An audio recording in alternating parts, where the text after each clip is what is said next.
তোমরা কেউ নিজের চোখে ভূত প্রেত বা কোনো অতৃপ্ত আত্মাকে কখনো দেখতে চাও? আজ আমি নিয়ে এসেছি top haunted places of Kolkata part 2 video নিয়ে।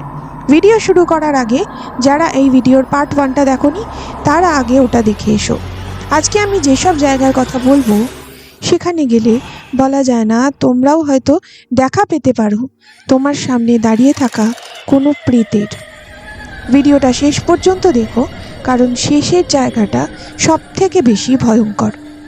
ন্যাশনাল লাইব্রেরি, কলকাতার বেলভেডার রোডে অবস্থিত ন্যাশনাল লাইব্রেরি ভারতবর্ষের সবথেকে বড় লাইব্রেরি এবং one of the most haunted places of Kolkata.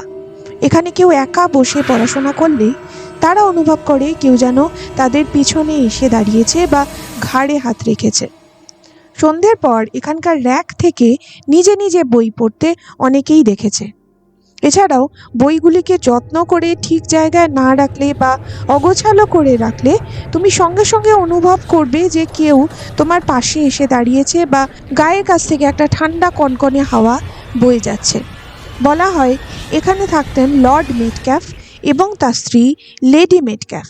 এই লেডি মেটক্যাফ পরিষ্কার পরিচ্ছন্নতার ব্যাপারে খুব খুঁতখুঁতে ছিলেন, তাই মনে করা হয় যে মৃত্যুর পরেও তিনি তার অভ্যেস মতো এখানকার পরিষ্কার পরিচ্ছন্নতা নিয়ে এখনও খুব খুঁতখুঁতে।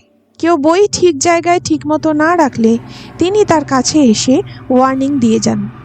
2010 সালে রেনোভেশনের সময় আর্কিওলজিক্যাল সার্ভে অফ ইন্ডিয়ার অফিসাররা আবিষ্কার করেন একটি 1000 স্কোয়ার ফিটের ঘর, যেখানে না আছে কোনো দরজা না কোনো জানলা।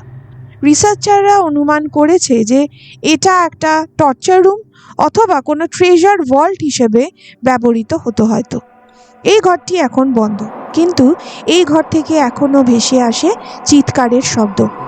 তোমরা এই ন্যাশনাল লাইব্রেরির ব্যাপারে ডিটেলে যদি জানতে চাও তাহলে অবশ্যই এই ভিডিওটি দেখে আসতে পারো, যেখানে আমি সম্পূর্ণ রহস্যভেদ করার চেষ্টা করেছি। রবীন্দ্র সরোবর মেট্রো স্টেশন কলকাতার একটি বিখ্যাত ব্যস্ততম মেট্রো স্টেশন, যেখানে আমরা প্রত্যেকেই মোটামুটি যাতায়াত করেছি। কিন্তু এটা আমরা অনেকেই জানি না যে এই রবীন্দ্র সরোবর মেট্রো স্টেশনে একটু রাত বাড়লেই ঘটে অনেক রকম ভৌতিক ঘটনা। দেখা যায় বিভিন্ন রকম ছায়ামূর্তি, শোনা যায় অনেক রকম অদ্ভুত শব্দ। তোমরা নিশ্চয়ই এটা অনেকেই জানো যে এখানে বহু মানুষ আত্মহত্যা করে। এটার নামই হয়ে গেছে আত্মহত্যা স্টেশন। অনেক যাত্রী এখানে অনেক রকম ভৌতিক অভিজ্ঞতার সম্মুখীন হয়েছে।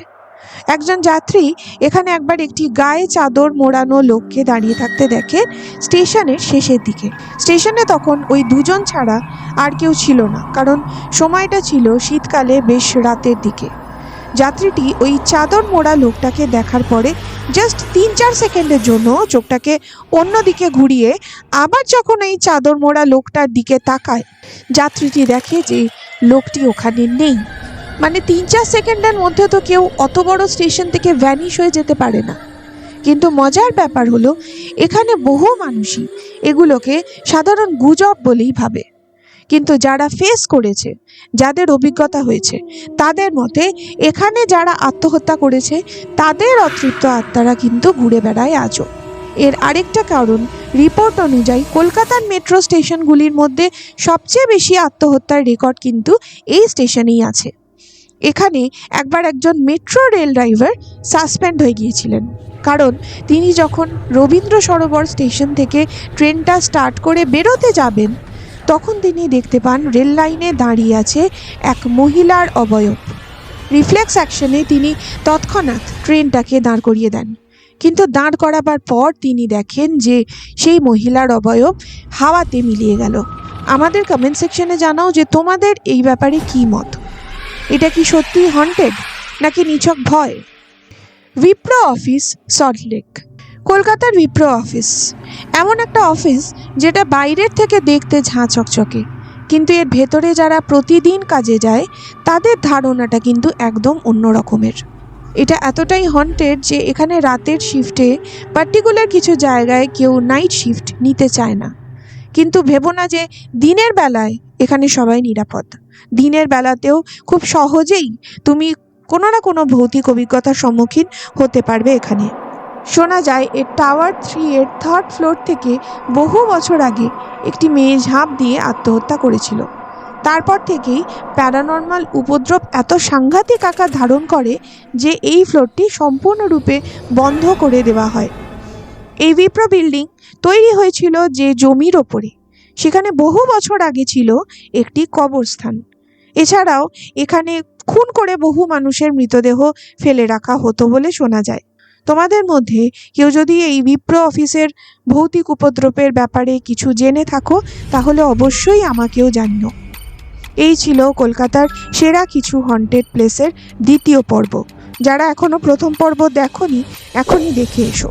তোমরা যদি নিজেদের কোনো ভৌতিক অভিজ্ঞতা আমার সাথে শেয়ার করতে চাও তাহলে আমাদের জানাও। তাহলে আজকের মতো গুড নাইট।